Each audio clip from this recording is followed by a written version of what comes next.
My name's Tasha, and I am so excited to talk to you about my topic today, which is what Avatar, specifically the Flight of Passage, has taught me about anxiety. So I just want to backtrack a little bit about the definition of anxiety, and it can be very different for a lot of different people. Specifically, postpartum moms, anxiety can look like a lot of racing thoughts, a lot of heavy focus on worry, and that being a vicious cycle because all we can think about is how we have been like that once you become aware, and then you're angry that you've wasted time, and then you get frustrated with not feeling like you can get out of that. It is a tough time, my friends. So I just wanted to start with that kind of definition and let you in on a little personal story. So our family recently went to Disney World, and we went on the Flight of Passage at Disney World. So in the animal kingdom, if anyone has been there or anyone that is, just say yes, comment yes, because it's so amazing. And if anyone is involved in like Disney World or Flight of Passage or Avatar, just like shoot me a message because I just want to thank you. It has literally changed my life. So if you were to ask Corey today and probably say like, wasn't that ride so amazing? He'd say, yeah, it was cool. He loved it. But for me, I would say like, it has changed my life. Literally the way I walk, breathe, talk, feel, and can calm myself down when I'm feeling like everything is so hectic. So thank you. Thank you for allowing me to be on that ride. Thank you for just, Animal Kingdom is so amazing. Just go. All right. So in terms of what it has made me realize about anxiety.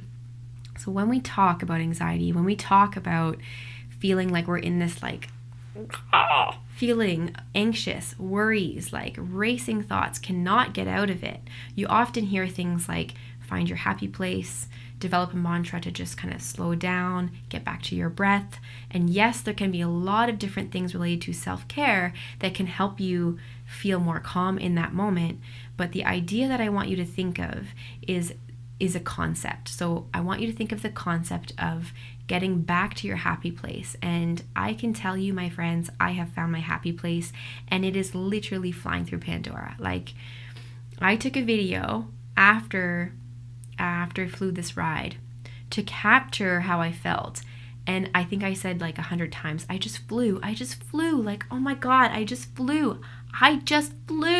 Like, I felt like it was so real. It was just incredibly wild. And I still feel like that today. So the reason why I wanted to share that is because I don't think I have ever felt, other than that moment, a complete sense of like, I'm not thinking of what's happening next. I'm not thinking of how I feel about what I am doing today.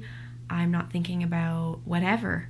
Like, it was just incredibly clear where my life was going. No fear of success, no fear of failure, no fear that my vision about what I want to do for myself, my family, my life, my business is not going to come to fruition. No fear. It was incredibly wild, flying through trees, rivers, ecosystems, just like going through the motions, communities, being like backed up by a whale that flies out of the ocean, take your breath away kind of situation. It was amazing. And I could talk about it all day, but I'm going to keep this short because I want you to be able to use that concept in your life. So the trick is that when you go through a moment, so think back, okay, if you haven't been on the rite of passage, forget it. Think of another day where you've had that feeling where you're like, today was amazing. I swear a lot, but I try not to on YouTube. So anyway, think of that day, like think of that bright spot, amazing day, and what were the components of that? Why did you feel like it was amazing? Did you see something, smell something, feel something, talk to someone, do something? Capture that. Do not waste your days in terms of realizing what has made you feel so freaking amazing that you can feel like you accomplished everything in life. Whether that is seeing, like, as simple as seeing your kid do something hilarious, or like dressing something crazy for Halloween and having a laugh and peeing your pants. Like, I don't know. Think of that moment, write it down, and bottle it up. A feeling is something that you can use again. Meditation has always a little bit kind of confused me in the past because I've been unable to connect with no racing thoughts. And by the way, I have more handle on it now, but you don't need to be thinking zero or nothing for meditation. That is not the purpose. So I want you to be able to get back to that. Bottle that moment up. Do not waste that moment, because later on, when you're feeling anxious, there's an event happening, you feel out of control, you don't know what's going to happen, you're angry that you were even mad about it. How am I going to plan for this? How am I going to have enough money for this? Who's going to be there? How am I going to breastfeed in public? What's going to happen? How am I going to have 2 kids? How am I going to put them in the car? How am I going to put them out of the car? All of that stuff can still be put to the side when you think about getting back to your happy place. So it's a concept, it takes practice, but if we increase our awareness of what has made us feel calm and less hectic in the past, that is power, my friends. That is an amazing thing that we can move forward and put into action. That is the trick, putting it into action when we're feeling that slightest amount of trigger. But don't be upset with yourself for the moments where, you may have had this amazing feeling before in your day and you're like, yeah, I've been to Avatar, it made me feel amazing, and I still got angry at my kids, or I still did XYZ at my job, or, got annoyed with my partner's breathing, whatever.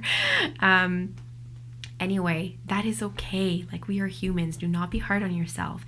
Take this as power. Take this as something that you can look back at, put in your back pocket, because you can recreate that feeling wherever you are, whenever you are feeling that sense of no fear, of I've got this. My vision is so clear.